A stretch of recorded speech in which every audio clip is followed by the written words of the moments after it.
Happy Saturday to you. How are ya?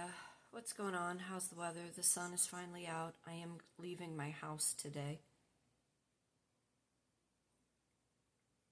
If I have a few more followers, thank you, thank you. I say the ones that I have following me on my Facebook have fallen off. I don't know what is going on over at Facebook. I'm Kitryn Marie.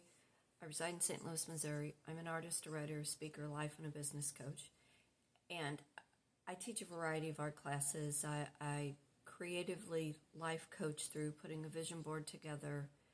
I do brand ambassadoring. I promote products. I mentor creative-minded women who want to start side hustles, leaning out of the 9 to 5.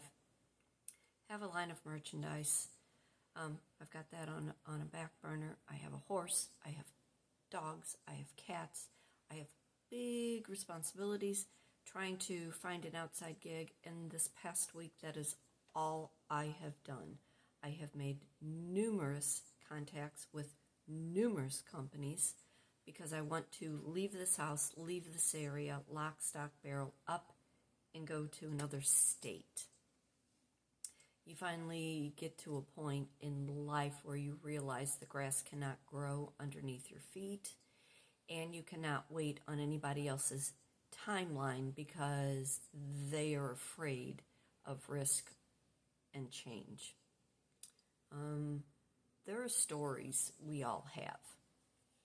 There are stories that make a huge difference and impact in other people's lives, showing that you can be an inspiration to those that are stuck, that have no clue how to get out of what they are doing.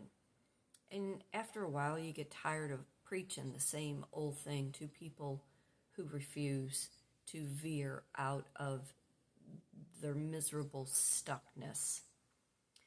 And like I had said in a video on YouTube, and you can Google my name, Kitryn Marie, I'm going to show up all over because I don't give up. I just don't. And sometimes the anxiety that comes along with continuing to give up, knowing at some point it's going to pay off. You know, who was it? Morgan Freeman didn't get his first role till he was almost 70, I think, or in his later 60s. I'll be 63 in July. I don't stop. I don't quit. But in a video that I said the other day, and my cat is chewing on me, Bits, what are you doing? This is Bits. You are free to choose. You are always free to choose. So oftentimes you're not free from the consequence of that choice. But as long as you are still breathing and living, you are free to choose. And when you say you are stuck, you are telling yourself in the environment, in the space that you are remaining in, that concrete of whatever that you've, created, that you don't have abilities. And the mind, if you continue to focus on lack and not having, that's all that's going to show up in your life. And when you were constantly playing the victim, that's all that the universe, God, is going to present to you. More victimhood. So you can say, woe is me. You have choices. And until the day you die, that's the only time you don't have any more choices. Telling stories is so very important in the impact that you not only have on yourself, but the people that listen to you. And I revert back to this because it was the ball that got everything really in motion, because this was a plan that I had already had in my head before I got sick. I have chronic lymphatic leukemia. It falls on the lower level of all the leukemias. Leukemia is a blood cancer, but the one that I have, being at the lowest level, falls more into an autoimmune issue. I have ridiculous allergies. I have issues with scents, air quality, certain clothes, and I thought maybe it was a neurodivergent issue, but there'll be certain clothes that I can't wear that I'll break out in hives. I don't know. But anyway, it falls into an autoimmune issue.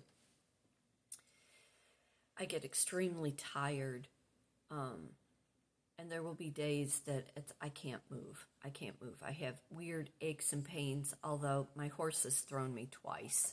What do I expect? I have a bad hip from 30 years of being in food and beverage service. But anyway, the story that I'm going to tell you. 2011, I got sick with a severe staph infection. It became sepsis. I almost died. It attacked the B cell. B cell you need for a functioning immune system. That's what led to the chronic lymphatic leukemia. So here I am, I'm in my doctor's office, and she says, "You have leukemia." And I'm thinking, you're out of your mind. No, I don't. And I thought, well, maybe I have cat scratch fever because I have cats.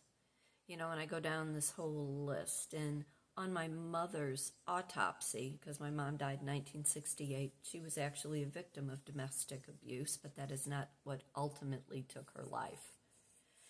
But I had her autopsy, and I was, reading it, had been reading it since I was, mid-teens.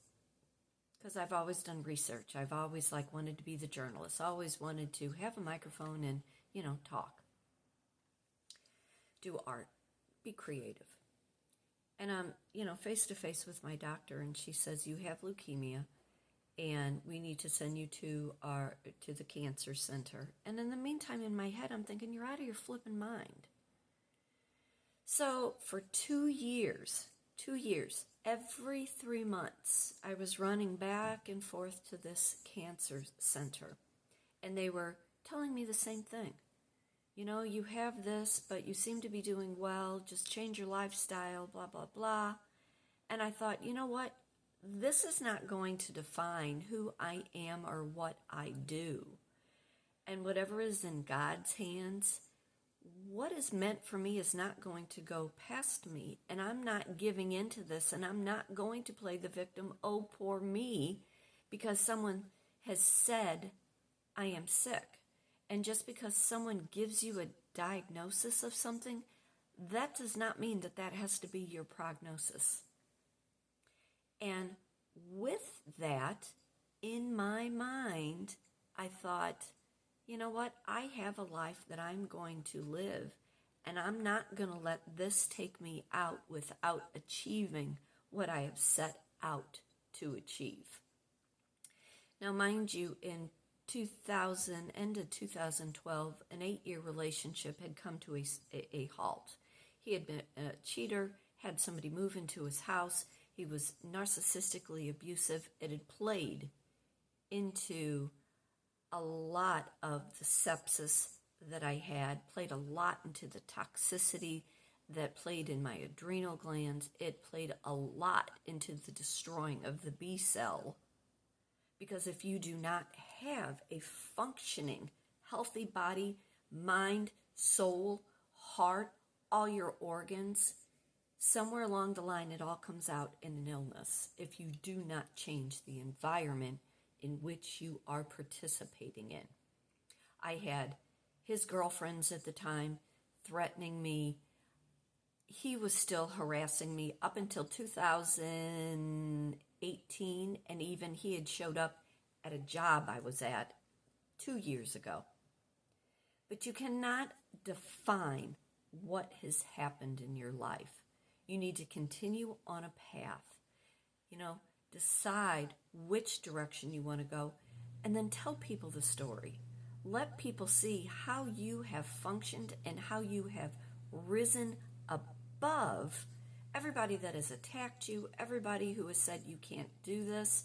Do not let any diagnosis define who you are, what you're trying to achieve, and where you want to go in this life while you still have life. I'm Kitryn Marie, reside in St. Louis, Missouri. I'm an artist, a writer, speaker, life, and a business coach. I do UGC, content creating. I live life. Grass doesn't grow under my feet, and it shouldn't